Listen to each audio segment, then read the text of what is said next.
vous avez tous reconnu, c'est une chanteuse estonienne. Très très connue en Estonie, donc on voulait vous accueillir avec cette chanson Mari Mämsöglu parce que nous allons partir en Estonie du côté de Tallinn. Alors on va voir où ça se trouve, hein, exactement Tallinn. Le pays balte a fêté le 101e anniversaire de la déclaration de l'indépendance.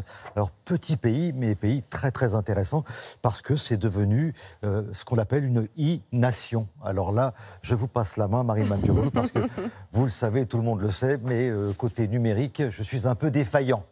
Oh, mais non, mais là, vous allez, que vous soyez défaillant ou pas d'ailleurs, vous allez comprendre très, très facilement et très rapidement parce qu'aujourd'hui, c'est vraiment un exemple dans le monde entier. L'Estonie, c'est un tout petit pays qui fait la taille des Pays-Bas avec 1,3 million d'habitants. Il y a une vingtaine d'années, lorsqu'il a pris son indépendance, économiquement, ça ramait plutôt pas mal. Et en fait, ils ont donc décidé de se lancer dans le numérique et ça a été un pari plutôt réussi parce qu'aujourd'hui, c'est un exemple dans le monde. Le réflexe en Estonie, c'est vraiment le digital, c'est-à-dire que toutes les démarches administratives se font en ligne. Finalement, le mariage, le divorce et acheter l'immobilier, ça, vous ne pouvez pas le faire. Mais tout le reste, il n'y a aucun problème. Et en fait, dans la continuité, ils ont même créé ce qui s'appelle la carte e-résident. Et ça, vous allez voir, c'est une véritable révolution. Regardez.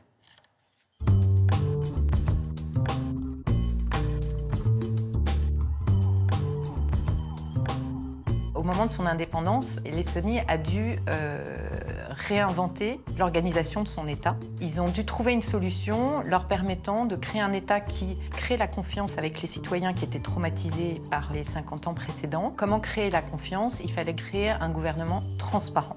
Et cette transparence, elle arrive grâce à toutes les solutions informatiques. Le citoyen a une carte d'identité numérique qui ressemble à une carte bancaire avec une puce. En fait, le système est basé pour simplifier la vie des gens. Par la loi, l'État n'a pas le droit de vous demander 2 fois dans votre vie le même renseignement. C'est-à-dire que l'État n'a pas le droit de vous demander 2 fois votre date de naissance. Les démarches se font en quelques clics. Par exemple, en Estonie, on peut créer son entreprise en 18 minutes. La simplification de la gestion d'une entreprise en Estonie a un réel impact sur le fait que ça soit devenu maintenant une Silicon Valley européenne. La e-résidence, un programme du gouvernement estonien lancé en décembre 2014 qui permet de fournir une identité numérique à des personnes qui ne sont pas estoniennes. Le principal avantage, ce qu'on a remarqué au fil des années, c'est la possibilité de créer une entreprise basée en Estonie et de la gérer intégralement en ligne sans jamais avoir besoin de venir en Estonie. Les e-résidents, lorsqu'ils deviennent e-résidents, on les met en relation avec des entreprises estoniennes qui vont proposer des services différents. Par exemple, des secrétariats en ligne, des services de conseils fiscaux, conseils légaux. Ils vont aider les e-résidents et à côté, ces entreprises vont grossir grâce aux services qu'ils proposent aux e-résidents. Donc on nourrit l'économie estonienne grâce à des clients internationaux qui n'auraient jamais travaillé avec ces entreprises estoniennes.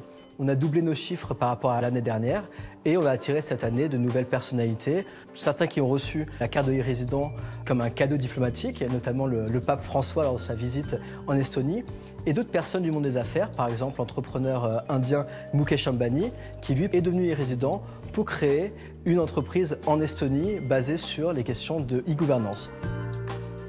Vous attirez énormément d'entrepreneurs du monde entier. Oui, ils sont très intéressés et nos résidents nous paient des impôts déjà, plus qu'on a dépensé sur ces programmes de résidence. Mais ça vous offre une opportunité de créer une entreprise et gérer cette entreprise sans papier. Donc c'est un environnement transparent. Ça vous coûte. On n'est pas un paradis fiscal, pas du tout. J'allais vous le demander. Non. On est bien d'accord. Non. Il faut bien le préciser, vraiment ça. Transparent. Environnement transparent, mais sans bureaucratie. C'est ce qu'on offre pour nos résidents. Rien d'autre, en fait. Alors, petit pays, mais ce serait a priori l'exemple à suivre. Ah oui, il y a beaucoup de pays qui prennent aujourd'hui l'exemple sur l'Estonie. C'est un pays riche, c'est un pays qui se porte très bien. Et vous savez, aujourd'hui, ils sont 4 licornes. Les licornes, ce sont les start-up qui sont aujourd'hui valorisées à plus de 1 milliard de dollars. Donc c'est un pays qui se porte bien. Et ceux qui sont à la tête de ces licornes, ce sont quand même des jeunes qui ont à peine 25 ans. Voilà un bel exemple à suivre.